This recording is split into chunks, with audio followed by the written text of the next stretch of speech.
अभी तक आपने देखा, अखिलेश ठाकुर जल्दी ही हवेली को खाली करके हमेशा हमेशा के लिए वहां से पलायन कर जाते हैं। इधर 10 वर्षों की सजा बिताने के बाद पन्ना जेल से बरी हो गई थी। मेरे सीने में जल रही ये आग अभी शांत नहीं हुई है। चाहे जो हो जाए, ठाकुर के खानदान को मिट्टी में मिलाए बिना मुझे चैन नहीं आने वाला। तो फिर जा, पूरा कर अपना बदला। इतने सालों में कोई पता नहीं लगा पाया ठाकुर साहब का, और तुझे भी मरते दम तक पता नहीं लगेगा कि ठाकुर कहाँ है। देखते ही देखते हरिया की गर्दन धड़ से अलग होकर जमीन पर जा गिरी। समय बीतता जा रहा था। पन्ना को 20 बरस बीत जाते हैं। आप बताइए मुझे क्या करना होगा। एक विशेष तंत्र साधना और काले जादू के प्रयोग से मैं तुझे डायन में बदल दूंगा। अपने गुरु के साथ मिलकर तंत्र मंत्र की सहायता से पन्ना ने अपने बूढ़े होते हुए शरीर को एक जवान चेहरा दे दिया था। अब आगे 90 के दशक में नवंबर का महीना था।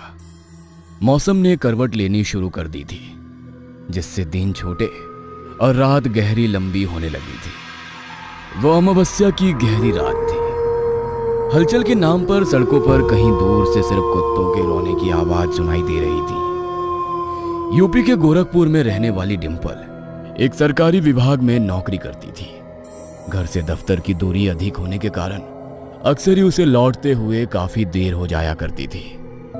उस रोज भी ऑटो को मेन रोड पर छोड़ने के बाद डिंपल तेज कदमों से गली को पार करके अपने घर की ओर बढ़ रही थी।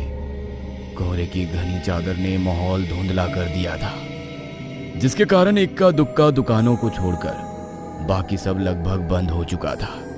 डिंपल के हाथ में एक छोटा सा बैग था, जिसमें चमेली के फूलों का सुगंधित गजरा था, जिसे वो अगली सुबह पहनने वाली थी, क्योंकि कल उसे देखने के लिए लड़के वाले आने वाले थे। कुछ कदम चलने के बाद उसे एहसास हुआ जैसे उसके पीछे कोई दबे कदमों से चला आ रहा है। डिंपल ने हल्की सी नजर उठाकर चारों ओर देखा। हर तरफ बस धुंध, अंधेरा और सन्नाटा था। पूरी सड़क खाली पड़ी हुई थी। डिंपल ने अपनी चाल और तेज कर दी और लंबे लंबे कदम बढ़ाते हुए अपने घर की ओर बढ़ने लगी।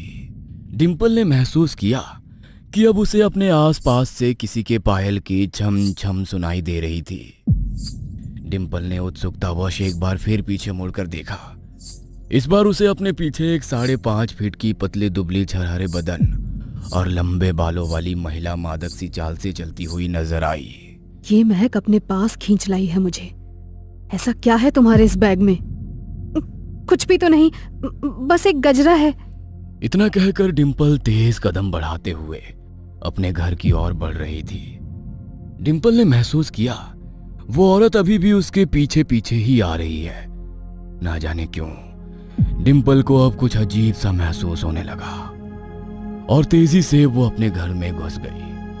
घर पहुंचने के बाद उसने खाना खाया और फिर अपने पोर्च में टहलने लगी। तभी उसकी नजर गली में उसके घर के सामने से गुजरती उस औरत पर पड़ी, जो उसे ऑफिस से घर लौटते समय दिखाई दी थी। वही लंबी खूबसूरत औरत ना जाने क्यों अभी भी डिंपल के घर के आसपास ही मंडरा रही थी। उसे ऑफिस से लौटे लगभग 1 घंटा बीत चुका था। तो क्या पिछले 1 घंटे से वो औरत मेरे घर के पास ही टहल रही है?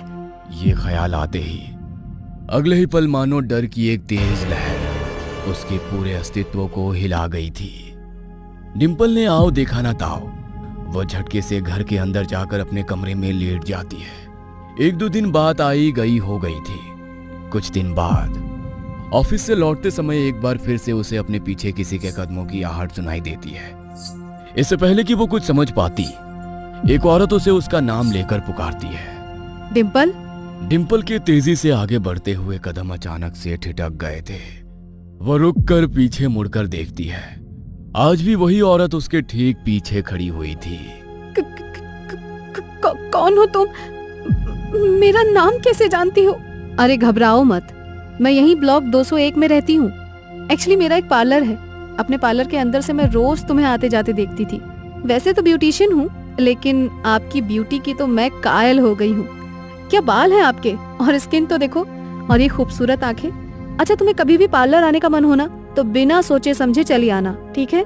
हालांकि अचानक से उस औरत का प्रकट हो जाना और पालक के बारे में बातें करने से उसे अभी भी थोड़ा डर सा महसूस हो रहा था। लेकिन अभी के लिए डिंपल उस सामने खड़ी महिला को बस गर्दन हिलाकर हाँ कर देती है।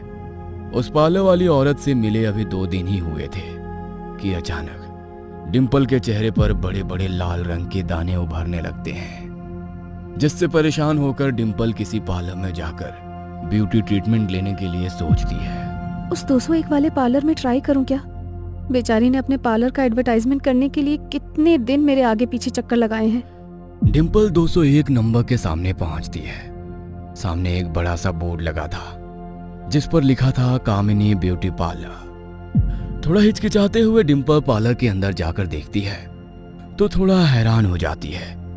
पार्लर में लगभग अंधेरा पसरा हुआ था।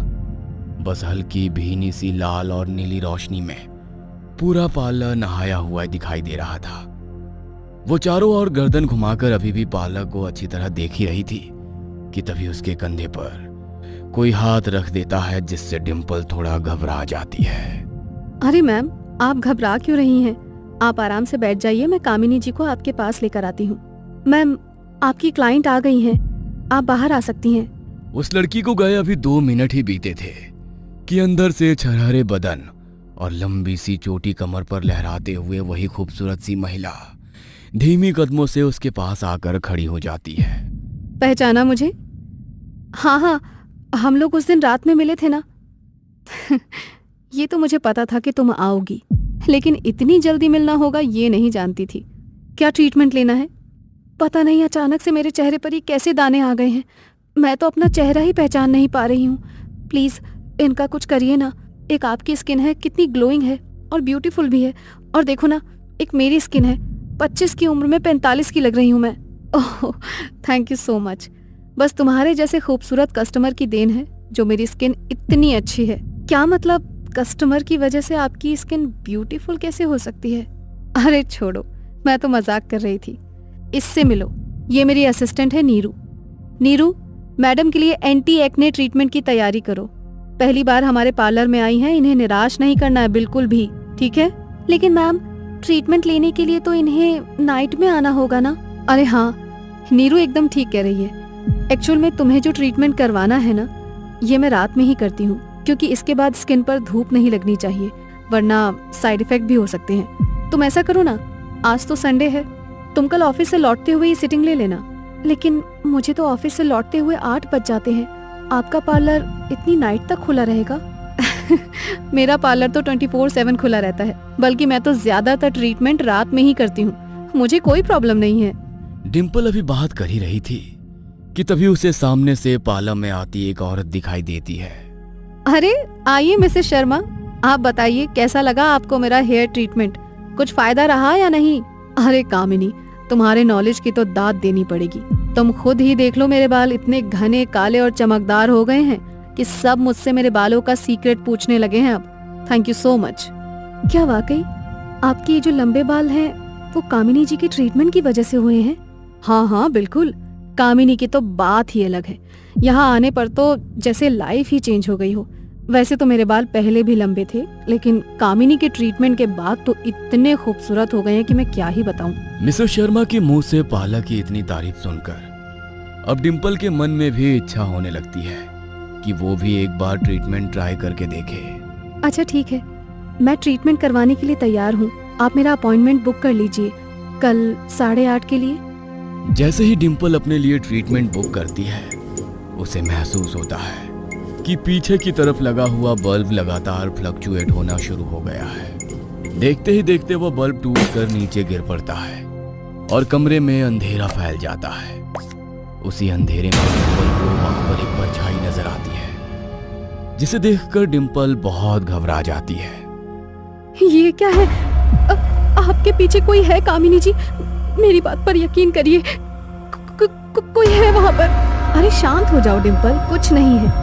अरे बाबा, अगर कुछ होता तो हम लोगों को नजर नहीं आता क्या? बल्ब टूटने की वजह से अंधेरा हो गया है, इसीलिए तुम्हें वहम हो रहा है। घबराओ नहीं, चलो मैं तुम्हें पार्लर के बाहर तक छोड़ देती हूँ। चलो आओ।